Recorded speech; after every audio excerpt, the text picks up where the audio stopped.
वन्य पक्षी तसेच वन्य प्राणी यांची जंगलातून चोरी करून त्यांची विक्री करण्याचा धक्कादायक प्रकार उघडकीस आलेला आहे। मालेगाव शहरापासून काही अंतरावर असलेल्या मनमाड चौफुली या ठिकाणी वन्य पक्ष्यांना चोरून विकण्याच्या तयारीत असणाऱ्या चोरट्यांना पकडण्यास वन विभागाला मोठे यश आले आहे।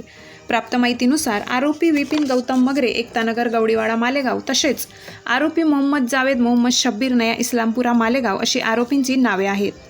Wild life crime control Mumbai या पथकाला या चोरीविषयी माहिती समजताच या पथकाने वन विभागाच्या सर्व टीमला सोबत घेऊन आरोपींना पकडण्याचा सापळा रचला आणि हे पथक स्वतः ग्राहक बनून त्या आरोपींनी चोरलेल्या पक्ष्यांना खरेदी करण्यासाठी गेले आणि त्याचवेळी त्या आरोपींना पकडण्यात यशस्वी झाले। आरोपींना न्यायालयात हजर करण्यात आले। आरोपींकडे पिंजऱ्यात 28 पोपट तर पिशवीत 2 पोपट आढळून आले।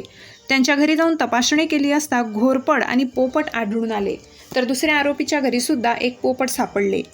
कोर्टाने या पक्ष्यांना मुक्त करण्याचे आदेश दिले। वन विभागाने पशुवैद्यकीय अधिकारी डॉक्टर जावेद शब्बीर खाटीक यांची परवानगी घेऊन लोणावदे वन उद्यानात घोरपड तसेच सर्व पोपटांना मुक्त केले।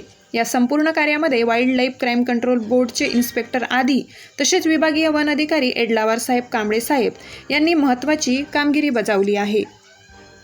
S9 TV प्रतिनिधी गणेश शिंदे, मालेगाव।